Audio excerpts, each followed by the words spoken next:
संघर्ष होता. थांबत ना हो गडी.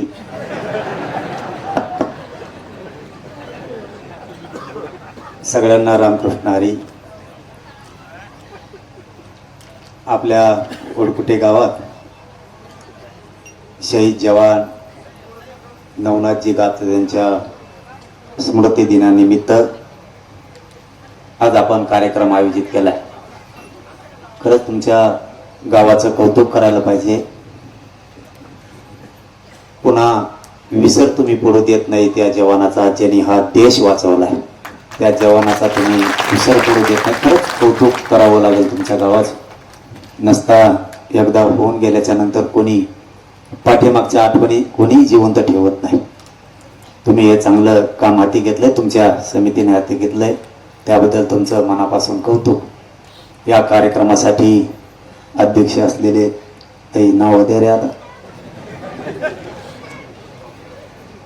हिरडे साहेब येतं, कार्यक्रमाचे अध्यक्ष आमदार साहेब आहेत, आमचे कलेक्टर साहेब आहेत. लगच भरलं. बाकी व्यासपीठावर बसलेले सगळे बांधव आता बरं का. भुकलं असलं तर म्हण नका मग विसरलं म्हणून. तुमच्या सहित सगळे व्यासपीठावरचे तुमचे सगळ्यांचा मनापासून कौतुक. कारण नाव विसरत एखादवर काय होतंय त्याच्यामुळे मी त्या नावाच्या लफड्यात पडतच नाही. आपलं एखादं घ्यायचं आणि मोकळं व्हायचं म्हणजे रुसत तरी नाही. नसता एक सगळं ना ते म्हणते तुला दुसऱ्या पर्यंत दाखवतो. ते एकलंही ताण असतो अवघड. त्यामुळं तुम्ही आदरणीय व्यासपीठावर बसलेले सगळे बांधव, आपण तुम्ही बोलवलं. माझं नशीब चांगलं की मी या शहीदांच्या कार्यक्रमाला उपस्थित राहू शकतो. आपल्या सगळ्या बांधवांनी सांगितलं यायचंय, म्हणलं येतो, काळजी करू नका. पण मला माहीतच नाही आज सण आहे म्हणून. गाडीत अर्ध्या रस्त्यात आल्यावर माहीत झाला सण आहे. त्यामुळं आता गावाकडे पण वापस जायला लागणार आहे. मला 24 तास ड्युटी आहे, म्हणजे एक घंटाभरात सुट्टी नाहीये. आमचं क्षेत्र लय डेंजर आहे. तुमचं सोपं आहे राव. एकदा निवडून आले की जे होईन ते होईन, त्याला टेन्शनच येत. आमचं लय लपडं दांड आहे. आम्हाला रातची झोपून द्या तर दिवसावर झोपू देत नाही. 24 तास ड्युटी आहे आमची. 24 तास. रातची 12ला 4 वाजत येत, सकाळी सूर्योदयाच्या आधीच वाजतेत. आणि चला म्हणले की दम निघत नाही. गरिबातून आलोत आपण, सगळेच आलोत गरिबीतून. त्याच्यामुळे गरिबाच्या वेदना खूप आहेत. त्या सोडवण्यासाठी रात्रंदिवस काम करतो मी विचार करत नाही की आता रात्र झाली आज सण आहे. अजिबात कसलाही विचार करत नाही. तुमच्यासाठी सगळं जीवन वाहून घेतलंय. जिवंत आहे तोपर्यंत तुमच्यासाठीच प्रयत्न करत राहणार आहे. रात्रंदिवस कधीही माझ्या पुढं हटणार नाही. अध्यक्ष साहेबांनी, कार्यक्रमाच्या अध्यक्ष साहेबांनी सांगितलं आता शेतकऱ्याकडे बघावं लागणार. बघतो मी. काय मला वाटलं काय भूकलं का बस का आणखी पुढे. आता इकडे म्हणजे दुसरं पुढे थोडं मग खालीच पडणार आहे. आता इकडे दिसा नाही. आता आपल्या कार्यक्रमाच्या अध्यक्ष साहेबांनी सांगितलं की शेतकऱ्यांसाठी लढावं लागणार आहे. लढणार आहे पण आत्ताच नाही. मला एकदा पश्चिम महाराष्ट्रातला तुमचा राहिलेला सातारा संस्थाचा एकदा JR देऊ दे. त्याच्यात 15 लाख नोंदी आहेत. 15 लाख नोंदीतून 42 लाख मराठी आरक्षणात जातात एका JR मध्ये. त्यामुळे मला थोडी सवय वेगळी. मी एक देतो दम्माने. गडबडीत टिकत नाही. आपण नाही म्हणत का गडबडीत जेवण केल्यावर नरड्यात बसतं. जरा दम्माने चावून खायचं शिकू आपण. आणि आपण ज्यांच्या शहीदांच्या कार्यक्रमासाठी आज आहेत त्या विचारानं, त्या गुणानं सुद्धा पुढच्या लढाईला लढावं लागणार आहे. दमधरून यशस्वी विजय देशाला कसा मिळवून द्यायचा हे झालेल्या शहीद जवानांच्या जीवनातून आपण शिकायचं असतं. किती चिवटपणानं लढायचं, शत्रूला कसं हरवायचं, पण मरणाला नाही द्यायचं. हे ध्येय आणि जिद्द त्याच प्रकारची मनात घेऊन आपण पुढचा लढा लढतोय. मला एकदा मराठवाड्याचा आता JR दिलाय. टप्प्याटप्प्यानं हळूहळू मराठवाड्यातले सगळे मराठी आरक्षणात जाणार.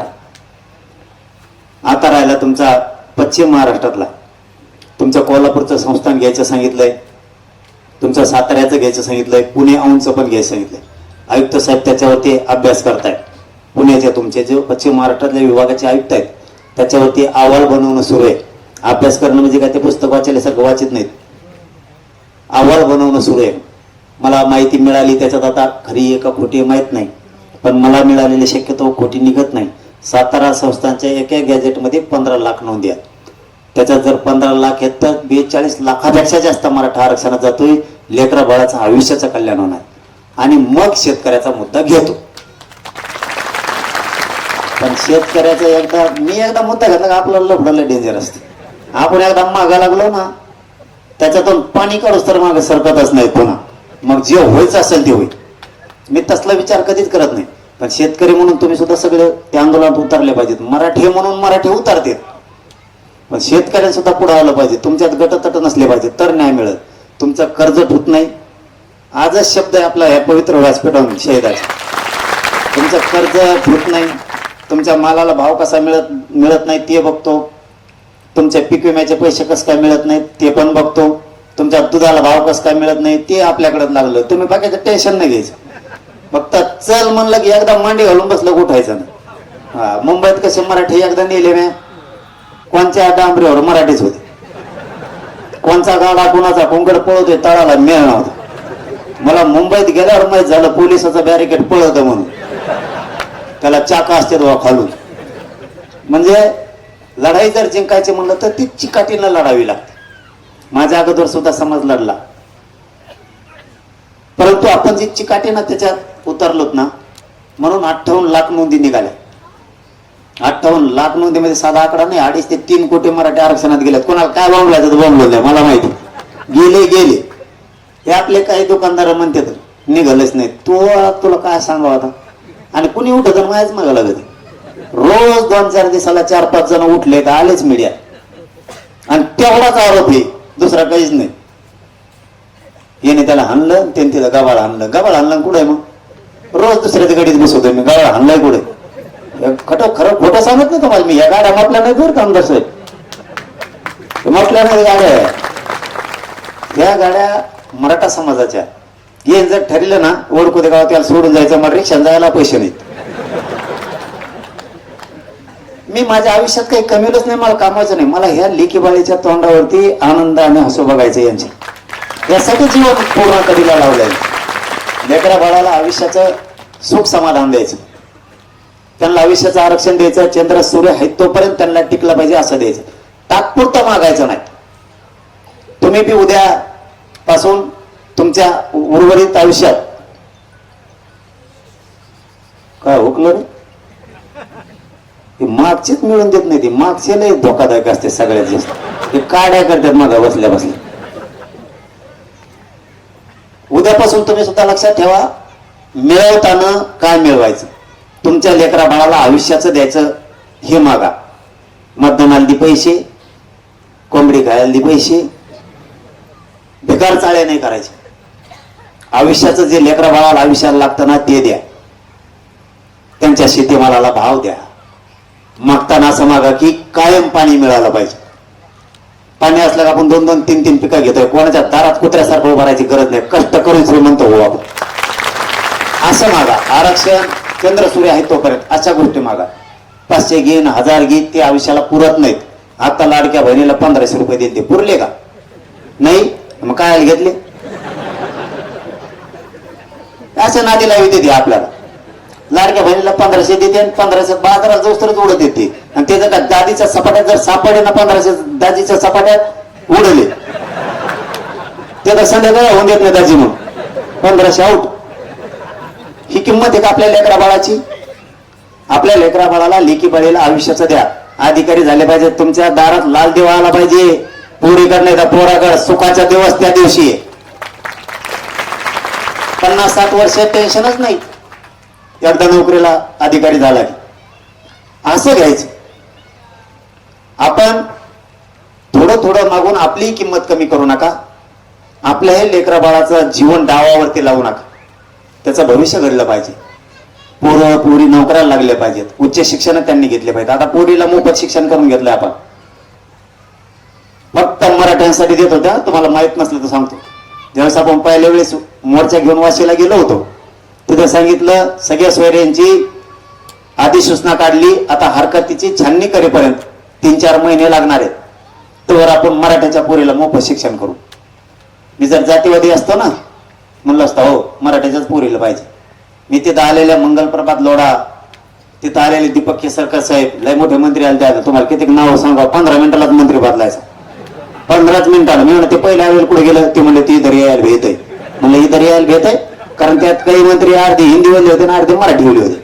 मला येत नाही हिंदी, त्याच्यामुळे डबल माघारी आलंच नाही. असं पण काही होते.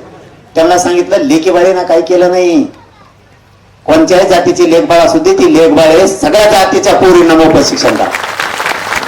आणि ते जे मंजूर करून घेतला.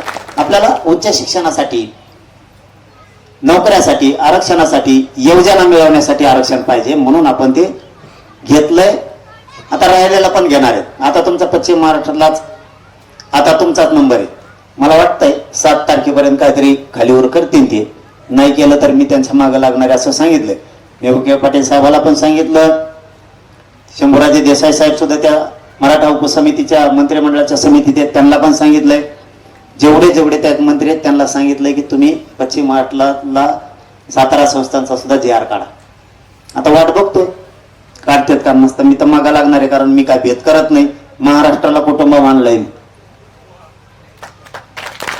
त्यामुळे मी मराठवाडा, खानदेशन, विदर्भ, पश्चिम महाराष्ट्र तसलं जुन्या भाषेत म्हणतात खौट वागणं, तसलं वागत नाही. सगळे मायबाप समाज माझा आहे या राज्यातला, मी सगळ्यांसाठी लढणार, एकालाही मागं सोडणार नाही. फक्त जरा दम्माने जाऊ आपण आणि आयुष्याचं मिळू. आता मराठवाड्याचा JR निघाला, हळूहळू टप्प्याटप्प्यानं बरोबर घालू आपण सगळा समाज आरक्षणात. तुमचं पश्चिम महाराष्ट्र सुद्धा तेच करू, टप्प्यानं जाऊ. आपल्याला सवय लई निघालं म्हणलं कस का नाही, दी लगेच दम धरणार, दम नाही आपल्याला, आपण फुगीरच लई आहेत. आपल्याला ते फुगीरपणा एक सोडावं लागणार आहे आपल्या अंगातला. आपल्याला खोट्या प्रतिष्ठेत जगवलं यांनी, खोट्या प्रतिष्ठेत त्यांनी आयुष्याचं पदरात पाडून घेतलं. आपल्याला खोटं काय सांगणार. एखाद्या गावात गेला ना एखादा कार्यकर्ता असला की त्याला हे नेते लोक म्हणणार, हे सोडून बरं का धरू आणला मी. आपलं तर नसतं, सरळ टणका असतो, आपण काय मागं उडून नसतं. आपण कोणचा नेता महाराष्ट्रातला एखादा कार्यकर्ता पशी बसला की ते लगेच म्हणणार तो याशिवाय गाव फुटतच नाही. फुगलं नाही लगेच गोटे हातात घेतोय. एखादं जर आपल्याला कोणी पोट चालतं तर म्हणला ना काय चाललं पाटील, 150 कप चहा सांगितला तिने, फुकट मोठेपणा. खोट्या प्रतिष्ठेत जगायचं बंद करा आपले लोक. आता सत्य काय त्याची जाणीव करून घ्या. आणि आपल्याला पुढे कसं जाता येईल, आपल्या समाजाचं, आपल्या लेकरा बाळाचं, लेकीबाळीचं आयुष्य आपल्याला कसं मोठं करता येईल, त्याच्यासाठी झिजू आपण. आता मी झिजलोय, मी इतकं ह्या समाजाच्या लेकरा बाळासाठी झिजलोय की शत्रू सुद्धा झालेत मला. आता डायरेक्ट माझ्या सुपारी देतात आता घातपाताच्या. त्याला माहितच नाही सुपारी देणाऱ्याला मी काय गोट्या सुपारी फोडून द्यायची. सुपारी देते आणि काय करते, काय वाईट करतो मी. गोरगरिबांच्या लेकर बाळा मोठे व्हावं हे स्वप्न आहे माझं, मी करायचं नाही. गरीबाला आरक्षण मिळावं हे म्हणायचं नाही मी. तुम्ही समजा आमच्या लोकांचे खून करणार, मी म्हणायचं नाही आरोपीला अटक करा, म्हणून द्यायचे. तुमच्या घरातला पोरगा मेलं तुम्ही गप बसताल का. मी महाराष्ट्रात अन्याय झाल्यावर गप कसं बसणार. तुम्ही छत्रपती शिवरायांचा पुतळा उकडून फेकून देणार, मी गप कसं काय बसणार. मग ते लगेच जातीवादी म्हणणार मला. याच्यात कुठं जातीवाद आला. त्यामुळे काम करताना मी नाही जातीवाद करत. माझ्या दारात कोणी पण येऊ दे. आता धनगर समाजाने माझा सत्कार केला म्हणून सांगतो. आमच्या बीडला पांढरे नावाचे सभापती आहेत धनगर समाजाचे, त्यांच्या पोरीला 19 लाख रुपये फीस मागितली होती MBBS ची. हसन मुश्रीफ साहेबाला फोन केला, म्हणलं पोरीला मोफत शिक्षण केलं तरी कशामुळे पैसे घेतात. 2 मिनिटात भरलेले 6 लाख रुपये त्या माणसाचे वापस द्यायला लागले. मी जर जातीवादी असतो तर म्हणलं तर पडू दे ना तसंच त्याचं, त्याला काय कमी, सभापती आहे ना. माझ्या दारात आलेला माणूस मी कोणत्या जातीचा सुवापस पाठवत नाही. तुम्हाला उदाहरण म्हणून सांगतो, महादेव मुंडेचं कुटुंब मी वापस पाठविलं असतं. आता आरोपी जेलमध्ये टाकायची वेळ आणली. नार्को टेस्ट पर्यंत प्रकरण नेलंय मी. ते पूर्ण दाबलेलं, पूर्ण दबलेलं प्रकरण. कुठं जातीवाद केला. कोणी पण येऊ दे दारात. आंतरवालीच्या दारात आलेला माणूस मी कधीच वापस पाठवत नाही, काम काही असू द्या. आणि तुम्हाला पण सांगतो, तुम्ही कोणत्याही जातीचे असाल, तुम्ही कोणी असाल, माझ्याकडून काम होईल नाही तर नाही होणार. पण तुम्हाला आलेल्या अडचण सांगत जा. सुटेल नाही सुटेल माझ्याकडून, पण मी प्रयत्न तरी करत मागे सरकणार नाही. कारण दबून ठेवून उपयोग नाही. आणि आपण हुशार व्हा. आता जसं कलेक्टर साहेबांनी मग सांगितलं, बांध कुठं अंक फोडीत येत तमक फोडीत येत, ते जरा बंद करा. एक 2-3 गोष्टी सांगतो. आपले भाऊ शहीद झालेत, त्यांच्या स्मृती दिनाच्या दिवशी एवढ्या 2-3 सांगितलेल्या गोष्टी तरी समाजासाठी करा. पहिली गोष्ट, सगळ्यांनी दारू प्यायचं बंद करा. दारू पिऊ नका. एकदा दारू पिला ना, सकाळी गेलेला बाप संध्याकाळी कसा घरी येणारे आपले लेकर आणि बायको फुल टेन्शन मध्ये असते. सकाळी गेलेला बाप कसा घरी येईल माहित नाही. आपली इज्जत आपल्या हाताने घालू नका. आपल्या गावातले लोक आपल्याला नाव ठेवतात दारू प्यायल्यामुळं, पाहुण्यारावळे नाव ठेवतात, आपले लेकरा बाळ सुखी नाहीत. आपल्या संसाराचं आपल्या हाताने वाटोळ करू नका. दारू पासून लांब जा सगळे. हे पहिलं काम करायचं. इथं कोणी पेत आहे का? वर हात करा बरं. कोण कोण दारू पित? दारू पिणारे वर हात करा. वर हात केला याचा अर्थ इथं खूप मेंबर दिसते, प्रचंड मेंबर दिसते. उद्यापासून दारू बंद. मावशी हो, तुम्हाला एक काम सांगतो, तेवढं करा. करता का? व्हायला तुम्ही काहीच बोल ना. तुम्हाला मस्त आणून बसेल काय इथं. तुम्हाला एक काम सांगतो, तेवढं करा.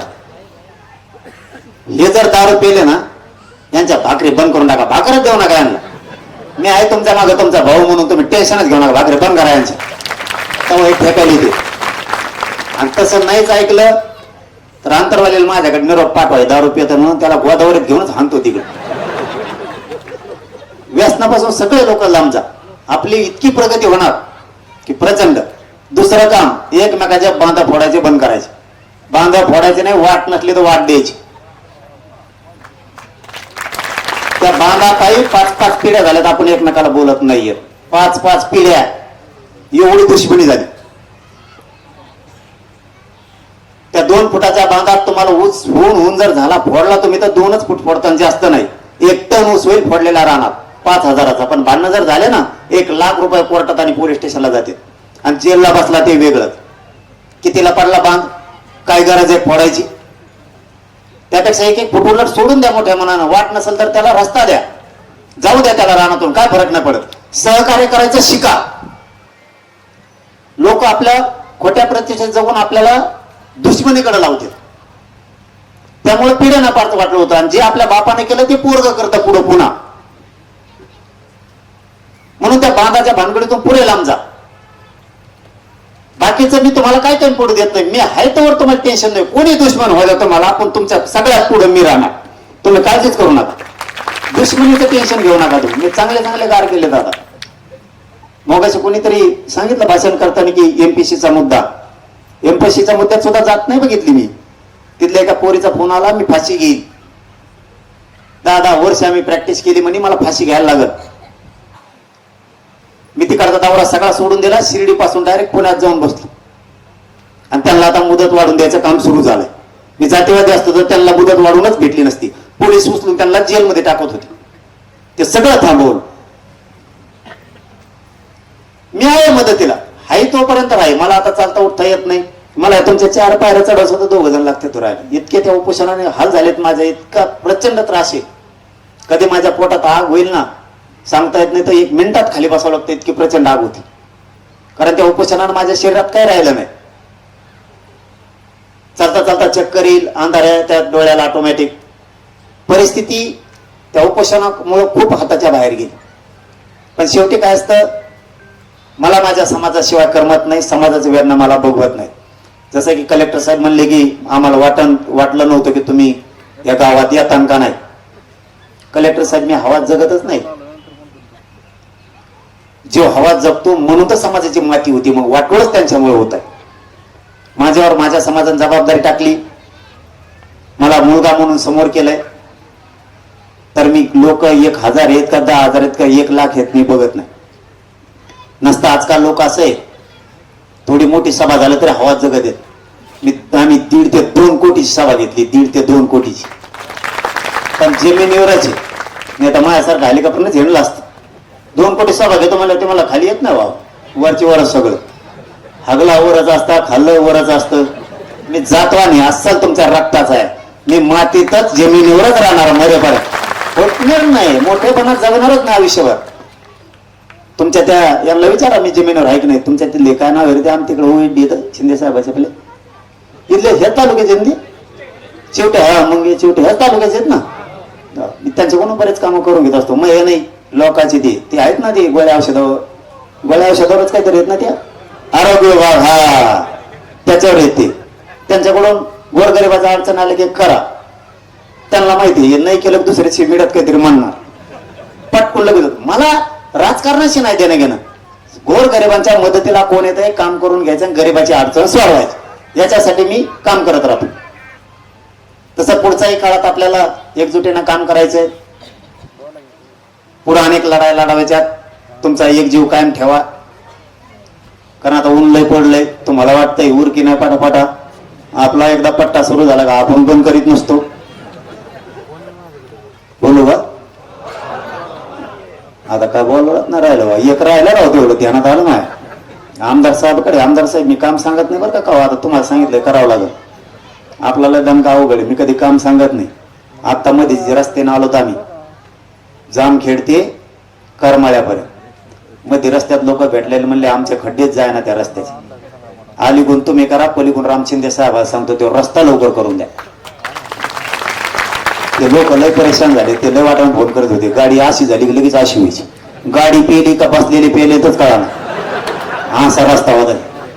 लोकांचे असे हाल चाललेत मरणाचे. ते लोक तुम्हाला कधी विसरणार नाही. काम केल्यावर लोक विसरत नसतात. तुम्हाला पहिलंच काम सांगितलं तेवढं शेतकऱ्यात ते रस्ता तुम्हाला जिथून मंजूर करा तिथून करा.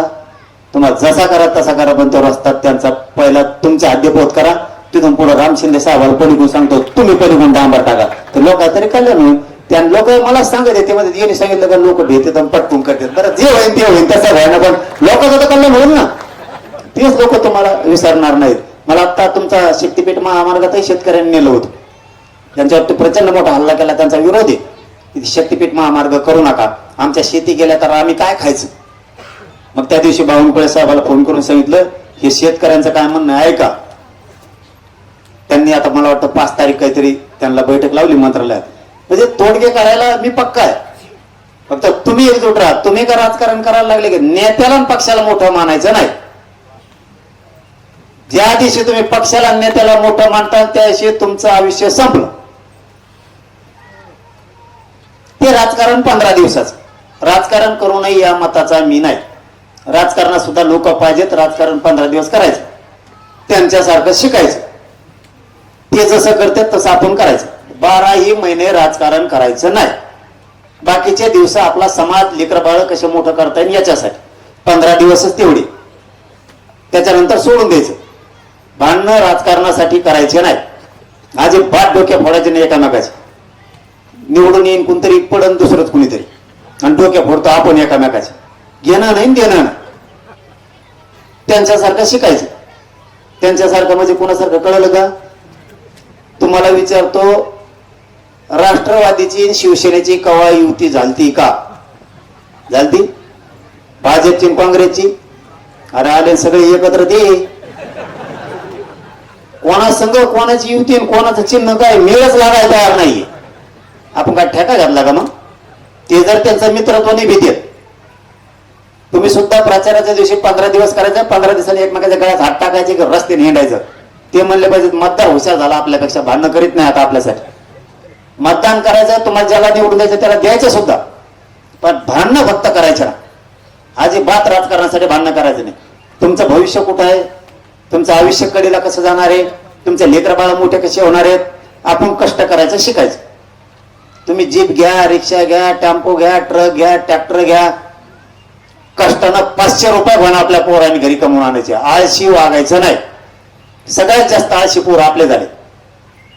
प्रत्येक पारावरून चौकात सगळ्यात जास्त बसलेले पोरं आपले. नुसते आळशी बनाले. बाप शेतात पण काम करतो, आई शेतात पण काम करती. आई बाबा जनावरांचं दूध काढून विकायला पण घेऊन जातात. ह्यो तसाच बाजावर झोपल्याला. आपल्या बापानं जर दूध काढलं तर आपल्या शहरात विकास जायला अडचण काय? तुम्ही 10वी 12वी शिकला असता, तुम्ही उच्च शिक्षण घेतलं असता म्हणून लाजायला लागले का? आपला खानदानी धंदा शेती, लाजायचा काय संबंध आहे? आई बापाला मदत करू लागा ना. तुम्हाला नाही काही काम करायचं ना, शेतात जाऊन झाडाखाली झोपा. पण चौकात बसून भंगार पोराच्या नादी लागून व्यसन लागतंय आपल्याला, दारू प्यायचा नाद लागतोय. आई बापासोबत शेतात जाऊन 2 घंटेच काम करू लागा, प्रचंड आधार मिळेल त्यांना. आई वडिलांना थोडं शेण काढू लागा, त्यांना गवत टाकू लागा. जो व्यवसाय करायचा तेव करा, चिकाटी ना करा, पण कष्टानं 500 रुपये पण आपल्या पोराने घरी कमवून आणले पाहिजेत, मग बरबाद होणार नाहीत आपण. नसता वाईट वेळ येईन आपल्यावर. एखाद्या पोराला पोरी जर शिकायला पैसे कमी पडले ना, 10,000 जर कमी पडले ना, तर आपल्या आई बापाला 50 जणांच्या दारात हेलपाटे घालावं लागते, उंबरेचे जावं लागते तुमच्यासाठी. आणि तुम्ही शिकल्यावर त्याच आई बापाच्या मदतीला शेतात कामाला सुद्धा जात नाही. नोकरी लागेपर्यंत तुम्हाला शेतात कामाला जायचं. पूर्ण बदल करायचा आपण आपल्या दादा. आता ते दिवस नाही राहिले. मोगम कोंकडे बिचात मला हिंडायचे. कष्ट करा, जिद्दीनं मोठं व्हायचं, कंपन्यात नोकऱ्याला जायचं. ज्या क्षेत्रात अडचणी त्या क्षेत्रात आता मी सुद्धा एक यंत्रणा उभी करायला लागलोय, कारण खूप त्रास होतोय लोकांना. गोरगरिबाला मुंबई पुण्याला अडचण आली तर मदतीला जायला कुणी नाही. तुमचा कोणी पाहुणा मराठवाड्यात पश्चिम महाराष्ट्रात असेल, त्याच्या मदतीला जायला कोणी नाही. मुलाला मुलीला शिकताना शाळेत अडचण आली तर ताबडतोब मदतीला जायला कोणी नाही. आपण आता मी समाजाला सांगितलंय, या 4-5 दिवसाच्या नंतर राज्यातल्या 1 वर्षासाठी पूर्ण दौरे मी बंद करणार आहे. 1 वर्षात तुम्हाला जसं आरक्षण दिलं इथून पाठीमागं ते आयुष्याचं झालं, चंद्रसूर्य आहे तोपर्यंत टेन्शन नाही, तशी एक तुम्हाला ना आयुष्यभरासाठी एक यंत्रणा उभी करून ठेवतोय. महाराष्ट्रातल्या कोणत्या कोपऱ्यात अडचण आली तर 15 मिनिटात मदतीला माणूस आला पाहिजे तुमच्या. 15 मिनिटात. कुठं महाराज लोकांना अडचण येते, मदतीला कोणी नाही. नोकरीत आपला एखादा अधिकारी आहे, त्याला अडचण आली, मदतीला कोणीच नाही. आरोग्य विभागात आपला कोणीतरी आहे, मदतीला कोणी नाही. डॉक्टरांना अडचण आली, मदतीला कोणी नाही. आपल्याला दवाखान्यात अडचण आली, मदतीला कोणी नाही. पोलीस स्टेशनला आपल्याला कोणी अडचण आली, मदतीला कोणी नाहीये. गप्पा मारायला खूप आहेत. तहसीलला अडचण आली, कलेक्टर ऑफिस एसपी ऑफिसला अडचण आली, मदतीला कोणी नाही. आपल्या पोरं कंपनीने नोकऱ्याला, तिथं जर त्यांना कोणी दादागिरी केली, अडचण आली, मुलीला काही त्रास दिला, मदतीला जायला कोणी नाही येते लेकी बाळी. ही यंत्रणा सुद्धा समाज एकत्र आलाय, पण त्या समाजासाठी त्यांच्या मदतीला प्रत्येक गल्लीत 1-1, 2-2 पोरं त्यांच्या मदतीला जायला पाहिजे. ती एक यंत्रणा आता 1 वर्ष लागणार आहे मला ती उभी करायला. ती उभं करायसाठी सुद्धा मला 1 वर्ष. आता तुम्ही मोठ्या मनानं मोकळे सोडा. कुणाच्या लग्नाला आलो नाही, सप्त्याला आलो नाही तर रुसू नका गाड्या. आपल्या आशय रुसत येत ना. बरं, आता सगळ्यांनाच वाटतं राज्यात मी आलो पाहिजे, शक्य आहे का? तर बघ ते लग्नावाले तिथं मांडी घालून पडले 2 पायावर, याला इकडेच घेऊन जायचं. म्हणजे आज सणासुदीच मला घर जाऊन द्यायचा अंदाज नाही त्यांचा. ते टपूनच दारात बसलेले. ह्यो खाली उतरला की वडीला चल तिकडे आमच्या लग्नात. ते तुमचं प्रेम आहे मला कळतंय, पण मी एकटा. राज्य प्रचंड मोठं, त्याच्यात माझा समाज प्रचंड मोठा. प्रत्येकाला वाटतं त्यांच्या लेकरा बाळासाठी मी झटलोय, लढलोय, आलं पाहिजे.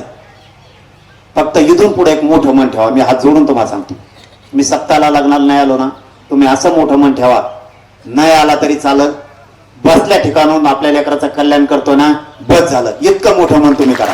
मी बसल्या जागेवर तुमच्या लेकरा बाळाचं राज्यभरात कल्याण करतो. हे पळाल्यामुळं कामं पण सुधारणार नाहीत मला. रोज काही ना काहीतरी कार्यक्रम आहे. एकही दिवस असं नाही की कार्यक्रम नाही. 20-22 दिवसाला मला दवाखान्यात जायला लागते, कारण त्या शरीरात काही नाही, उपोषणामुळे राहिल्यामुळं नीट पण मी हॉस्पिटलला होत नाही. डॉक्टर लोकांची टीम आली, त्यांनी सांगितलं तुम्हाला काय आजार असतं तर मोठ्या दवाखान्यात नेलं असतं. त्या शरीरातच काय राहिलं नाही तर सलाईन तरी कवर लावा. सलाईन लावायला शिर सापडत नाही. एका डॉक्टरने हाताला शिर लावा, सलाईन लावली तुम्हाला शिर म्हणून, हुकल्यावर म्हणतो हुकलं दिसतंय. ही परिस्थिती झाली.